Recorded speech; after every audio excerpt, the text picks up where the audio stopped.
Chicken প্রেমী, এটা দেখতে পাচ্ছ? এটা কিন্তু চিকেন না, এটা কি বলো তো?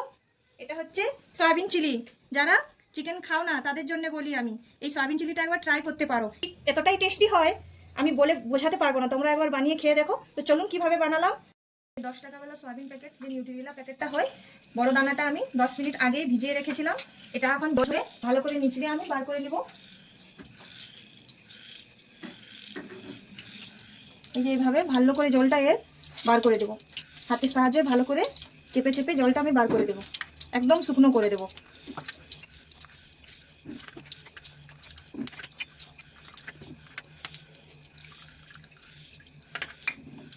জলটা সব বার করে দিয়েছি। এখন এর মধ্যে কিছু মশলা অ্যাড করে দেবো। লবণ, একটু হলুদ গুঁড়ো, কাশ্মীরি লঙ্কার গুঁড়ো, আর আদা রসুনের পেস্ট 1 চামচের মতো। আমি ভালো করে হাতের সাহায্যে মেখে নেব।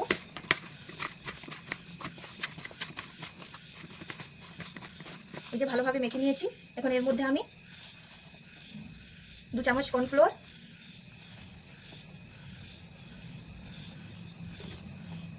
আর 1 চামচের মতন ময়দা, এটাকেও আমি ভালো করে মেখে নেব।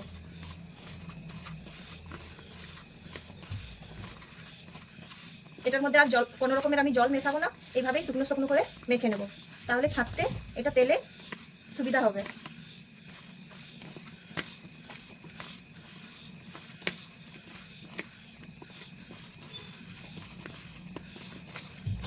বাস, এই যে আমি এটা ভালো করে ম্যারিনেট করে নিয়েছি। এখন এটা আমি তেলটাও আগে থেকে গরম করতে দিয়ে দিয়েছি। এখন সব এক এক করে আমি তেলের মধ্যে ছেঁকে নেব।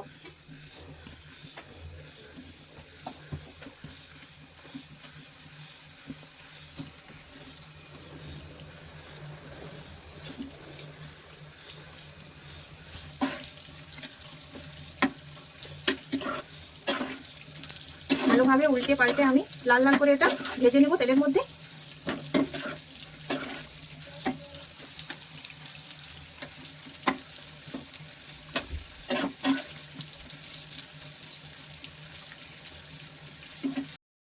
এই যে একদম ক্রিস্পি করে ভেজে নিয়েছি। এগুলো এখন সব আমি তুলে নেবো একটা প্লেটের মধ্যে।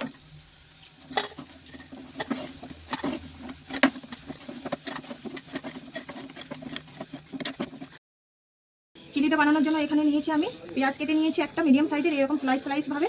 একটা ছোট্ট ক্যাপসিকাম কেটে নিয়েছি, একটা কুচি করে রেখেছি কাঁচা লঙ্কা, রসুন কুচি, আর কিছুটা ধনেপাতা নিয়েছি। প্রথমে এখানে একটা ফ্রাই প্যানে, এই ফ্রাই প্যানটা সেম ফ্রাই প্যানটার মধ্যে তেল হালকা করে বসিয়ে দিয়েছি গরম হতে। এখন দিয়ে দেবো রসুন কুচি আর লঙ্কা কুচি, একটু হালকা এটা সটে করে নিব। তারপর দিয়ে দেবো এই যে পেঁয়াজ, কুচি করে রাখা পেঁয়াজ আর ক্যাপসিকাম। বেশি ভাজবো না, 10-15 সেকেন্ডের মতন খালি একটু সটে করে দেবো।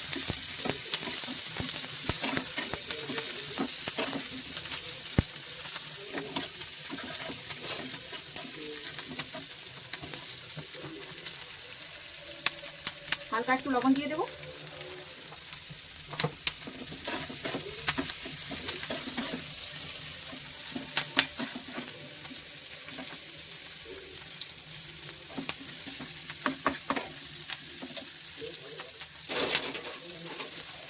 চিলি বানানোর জন্য এখানে 1 চামচের মতন আমি সয়া সস দেবো।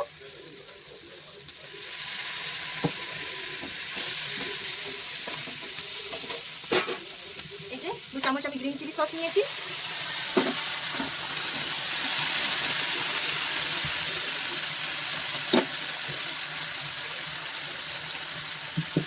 আর 2 চামচ টমেটো কেচাপ।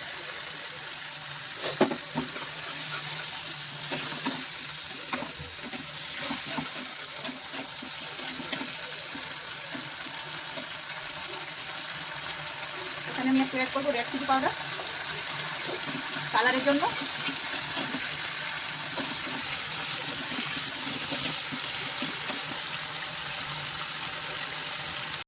নিয়েছি, এটার মধ্যে একটু জল মিক্স করে এই চিলিটাতে দিয়ে দেবো, তাহলে গ্রেভিটা একটু গাঢ় হবে আর খেতেও ভালো লাগবে।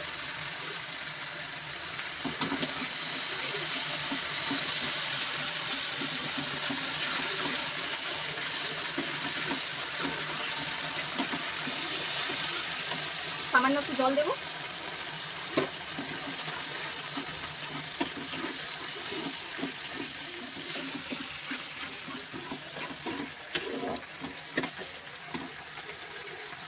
জল ফুটে এসেছে, এখন আমি সব সয়াবিন ভাজাগুলো দিয়ে দেবো।